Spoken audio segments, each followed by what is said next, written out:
Yeah, reported Saturday that Los Angeles Lakers All-NBA star Luka Doncic signed a 3-year, $165 million max contract extension.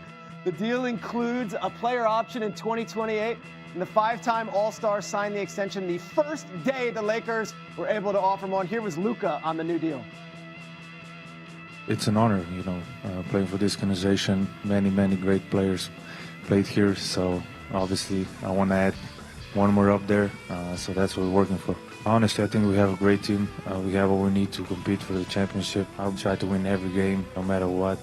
And, we got some new great guys being on the team, and we're going to go for it. All right, we've got the man in the house here in New York City. How we doing, my friend?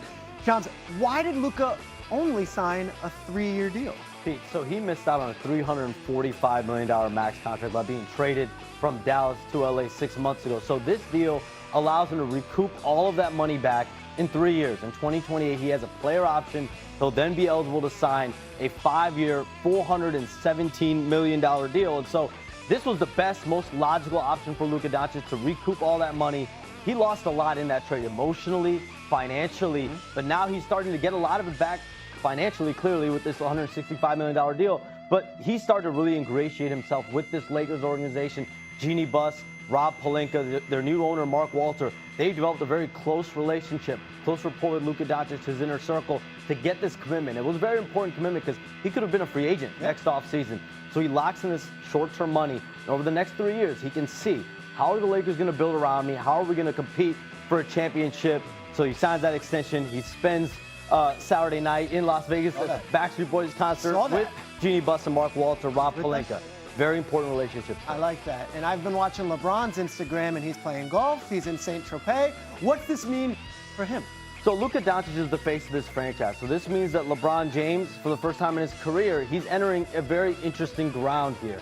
And this is something, this is a very, I think, how do I put it? It's a tough line these sides are trying to cross here, because we've never seen this. A player in year 23, it's an NBA record.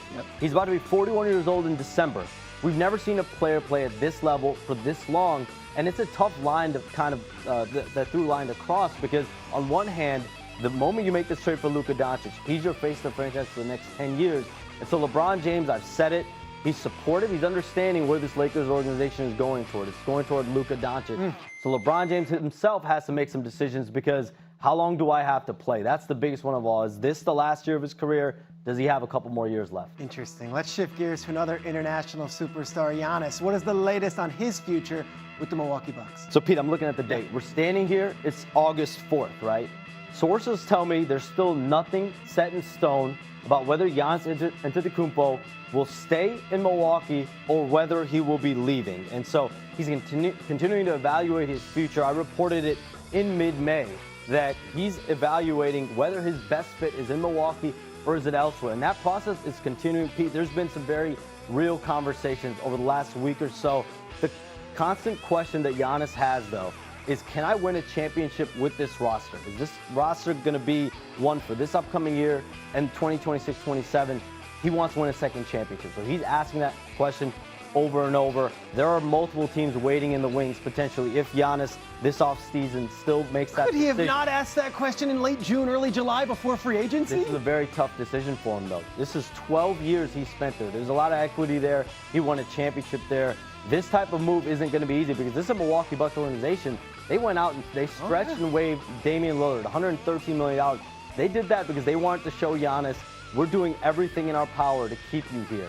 But Giannis Antetokounmpo is the ultimate decider whether he feels this roster is good enough. Miles Turner, are you watching? Let's go. Coming up, Caleb Williams continues to learn. He's made ahead.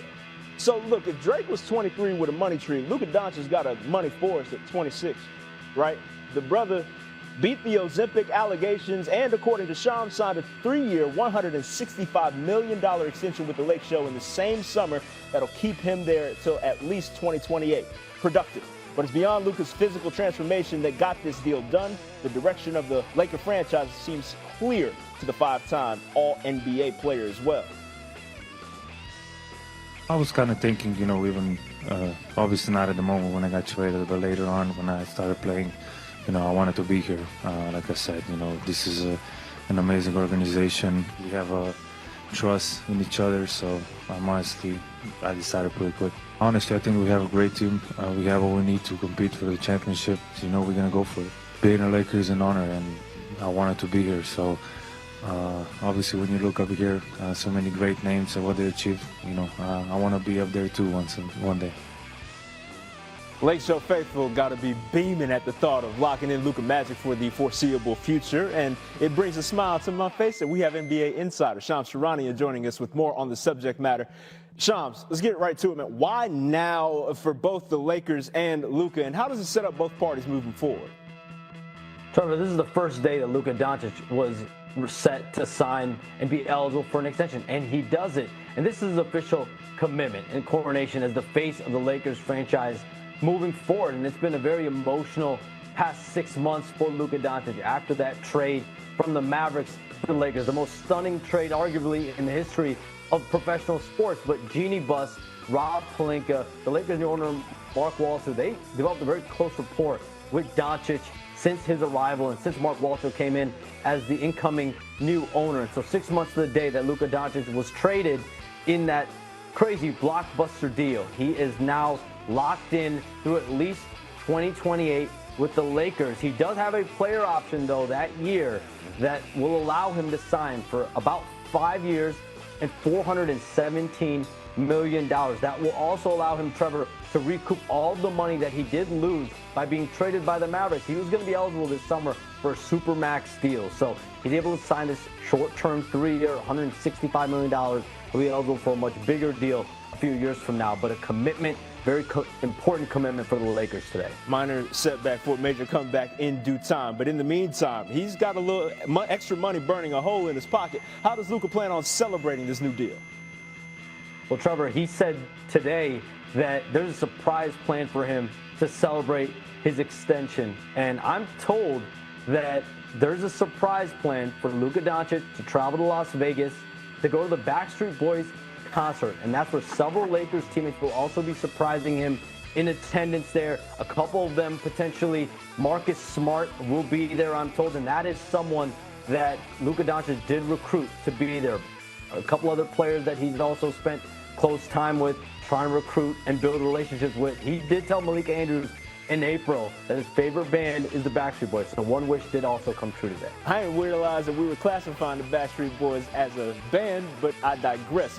The two guys that you mentioned, Marcus Smart, DeAndre Ayton, another one of those guys that he looked to bring into this Laker organization. They were among the host of teammates that were there for Luka's press conference, introductory as far as the new deal goes, but noticeably absent was LeBron James. I'm not judging that fact, just sort of noticing it. I only bring it up to ask, what impact does this deal have over the relationship between the Lakers and LeBron going forward? We've never seen this. A player going into year 23, that's an NBA record. A player that's going to be 41 years old in December playing at this high of a level. It's never been seen in the NBA before. So that means it's a delicate balance that's going to need to be threaded by the Lakers and by LeBron James. And from my understanding, he has been very supportive of the Lakers and understanding of the fact that they are moving forward with Luka Doncic as the incumbent, as the guy that's the face of this franchise moving forward. And so the fact that he is now going into year 23, we don't know exactly how long he's going to play. Rob Pelinka said today at the press conference that they're going to be awaiting to see LeBron James and his family make a decision on just exactly how long he wants to play. He's going to play at least 23 years. Listen, he's earned the right to determine just exactly how long he wants to play and on what terms he wants to end his career. And that's something I am told the Lakers will be supporting. So whether that's playing the entire year 23 and then playing somewhere else in a potential year 24, figuring out exactly how he wants year 23 to look. Yeah, and we all know that Savannah will also have a pretty large say in how all of that goes down. Shams Charania.